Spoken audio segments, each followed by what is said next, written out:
Salut à tous, ravi de vous retrouver sur Direct Course. Direction le Béarn et plus précisément l'hippodrome de Pau pour le quintet de ce mardi 18 janvier. Le prix Auguste de Kelsey-Bajac met aux prises 18 compétiteurs de 5 ans et au-dessus sur le steeplechase.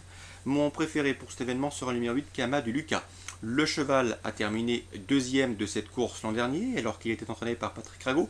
Il est désormais sous la férule de Thomas Trapenard. Le cheval est en pleine forme, en atteste son succès du 21 décembre de surcroît sur ce parcours. Alors qu'il devançait plusieurs de ses adversaires du jour, il demeure incontournable.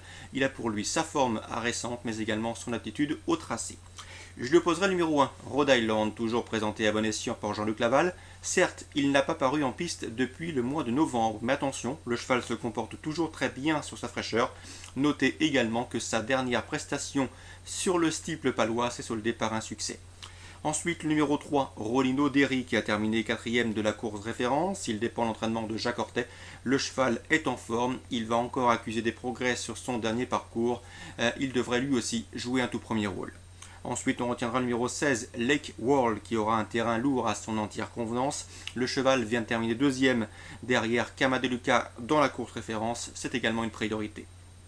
On se méfiera aussi du numéro 17, Café de Paris, présenté par Jean-Pierre Desraux, un cheval qui fait preuve d'une louable constance dans ses résultats, un cheval qui a été réservé pour ce meeting palois, et dans ces conditions, il mérite également un certain crédit. Notez aussi qu'il a terminé troisième de la course référence.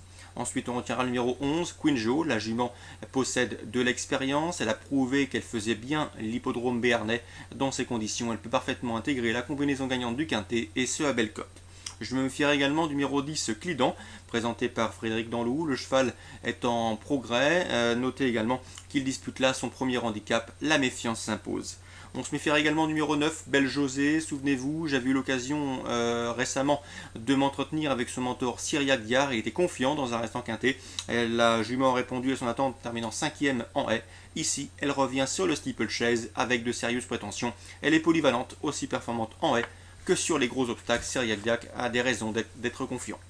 Le 8, Kama de Lucas, devant le 1, Rhode Island, ensuite le 3, Rolino Derry, le 16, Lake World, le 17, Café de Paris, le 11, Queen Jo, le 10, Clidan ou encore le 9, Belle José. Voici mon pronostic pour ce mardi. Concernant la réunion 2 sur l'hippodrome de Cagnes-sur-Mer, sachez que j'ai pu m'entretenir avec l'entraîneur Georges Fournigaud. Dans la première, il présente le 101. D'après lui, ce n'est pas un phénomène, c'est un cheval ordinaire et on ne visera qu'une toute petite place. Dans des conditions, on peut lui préférer le 104, Udi Boystar, qui a débuté, qui vient d'ouvrir son palmarès sur ce parcours. Une confirmation est attendue, le 104. Georges Fournigaud présente également le 309, Riton Dubrow. Le cheval est en forme, il vient de prendre une place sur l'hippodrome de Toulouse. L'engagement est idéal au premier échelon, on est très confiant, c'est la course visée. Le 309, Riton Dubrow. À mes yeux, Queen Lucky sera sans doute sa plus sérieuse rivale. Dans la 7ème, l'écurie Fournigaud présente le 713, Auckland du Moulin. Le cheval est vraiment au top cet hiver, il reste d'ailleurs sur plusieurs podiums, dont 2 obtenus dans des quintets à Vincennes, preuve de sa parfaite condition physique. Donc une confirmation est attendue, le 713, Auckland du Moulin. Dans cette épreuve, on peut lui opposer le 705, Quattro Écu. Le cheval est en forme, il est présenté par la redoutable écurie et la très en verve écurie des frères Martens.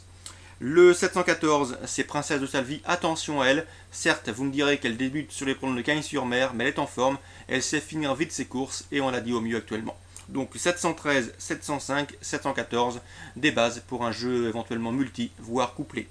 On terminera avec la 8ème, j'ai pu m'entretenir avec l'entraîneur Yannick Angou, il présente le 808 Kirov des Picanes.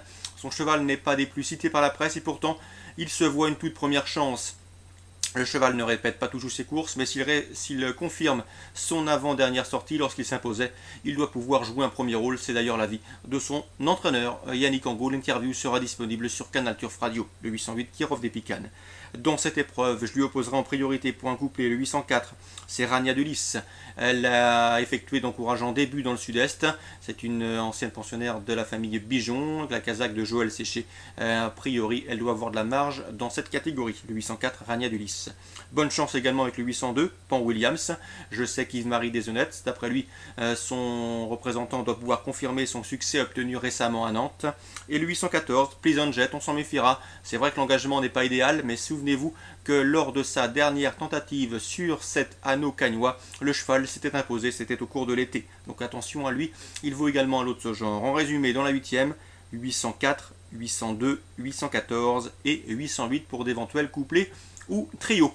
Voilà, j'espère que vous avez pris bonne note de ces informations, qu'elles vous permettront de passer au guichet. Quoi qu'il en soit, on se retrouve demain pour une nouvelle émission.